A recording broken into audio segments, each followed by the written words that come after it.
Hello students, welcome all of you. आजच्या व्हिडिओमध्ये सर्वांचे सहर्ष स्वागत. जनता हायस्कूल व ज्युनियर कॉलेज शिरोळ, इयत्ता 8वी, विषय सामान्य विज्ञान, विषय शिक्षक सौ जगदाळे RR. विद्यार्थी मित्रांनो, आपण पेशी व पेशी अंगके या पाठाविषयी माहिती घेत आहोत. आजच्या व्हिडिओमध्ये आपण रिक्तिका आणि हरित लवक याविषयी जाणून घेऊ. रिक्तिका म्हणजे काय, तर पेशीतील घटक द्रव्याची साठवण करणारे पेशी अंगक म्हणजे रिक्तिका होय. रिक्तिकांना ठराविक आकार नसतो.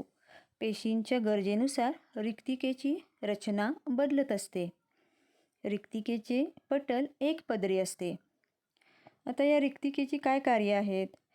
पेशीचा परासरणीय दाब नियंत्रित ठेवणे, चयापचय क्रियेत बनलेली उत्पादिते, उदाहरणार्थ ग्लायकोजन, प्रथिने, पाने ही उत्पादिते साठवून ठेवणे. प्राणीपेशीतील रिक्तिका टाकाऊ पदार्थ साठवतात, तर अमिबाच्या रिक्तिकेत अन्नपचनपूर्व साठवले जाते. वनस्पती पेशीतील रिक्तिका पेशी द्रवाने भरलेल्या असून त्या पेशीला ताठरता व दृढता देतात. लवके. वनस्पतीच्या पानांना हिरवा रंग, तर फुलांना लाल, पिवळा, केशरी, निळा असे अनेक रंग आपण पाहतो. आता असे रंग देणारे एक अंगक फक्त वनस्पती पेशीत आढळते, ते म्हणजे लवक.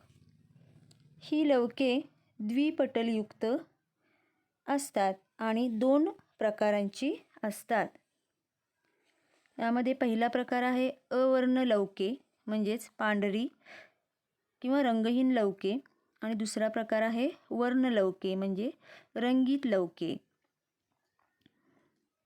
आता हरित लवके ही वर्ण लवके असून इतर प्रकारच्या वर्ण लवकात रूपांतरित होऊ शकतात.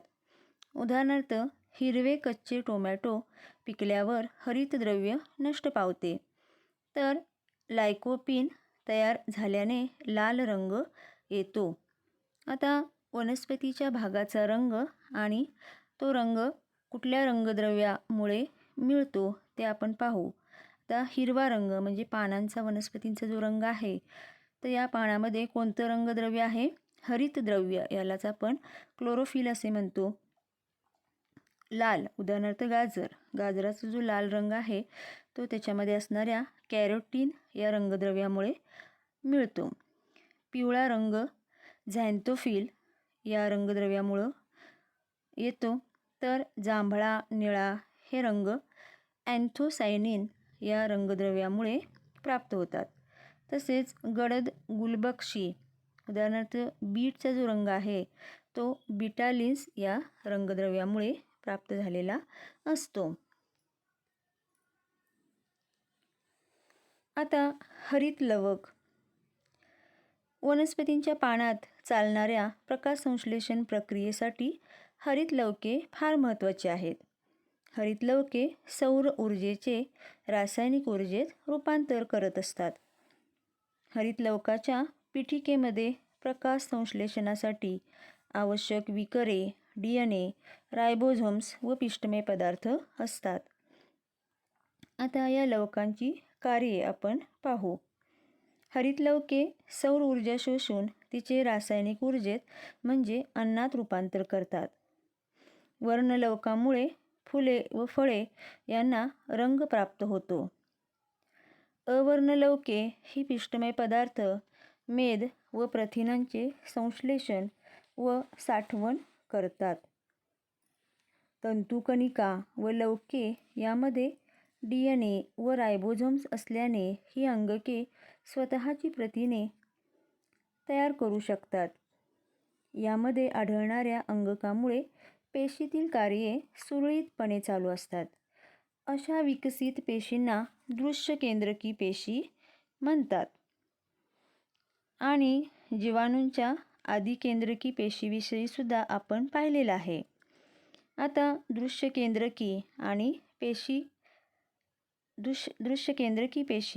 आदिकेंद्रकी पेशी या दोन्ही पेशी प्रकारांचा तुलनात्मक अभ्यास करूया.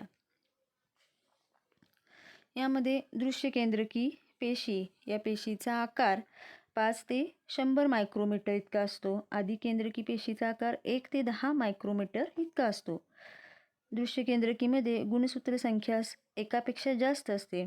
आदिकेंद्रकीमध्ये एकच असते. दृश्य केंद्रकी पेशीमध्ये केंद्रक, केंद्रक पटल, केंद्रकी व केंद्रक द्रव्य असलेले सुस्पष्ट केंद्रक असते. तर आदिकेंद्रकी पेशीमध्ये केंद्रक सदृश केंद्रकाभ असतो. दृश्य केंद्रकीमध्ये तंतुकणिका, लवके असतात, परंतु आदिकेंद्रकीमध्ये आवरणयुक्त अंगके नसतात. दृश्य केंद्रकीचं उदाहरण जर आपण सांगायचं झालं तर यामध्ये उच्च विकसित एकपेशीय व बहुपेशीय वनस्पती व प्राणी यामध्ये या दृश्य केंद्रकी पेशी आढळतात. तर आदिकेंद्रकी पेशी जीवाणूमध्ये आढळतात. विद्यार्थी मित्रांनो, इथे हा पाठ संपलेला आहे. पुढच्या व्हिडिओमध्ये आपण मानवी शरीर व इंद्रिय संस्था या पाठाविषयी माहिती घेऊ. थँक्यू.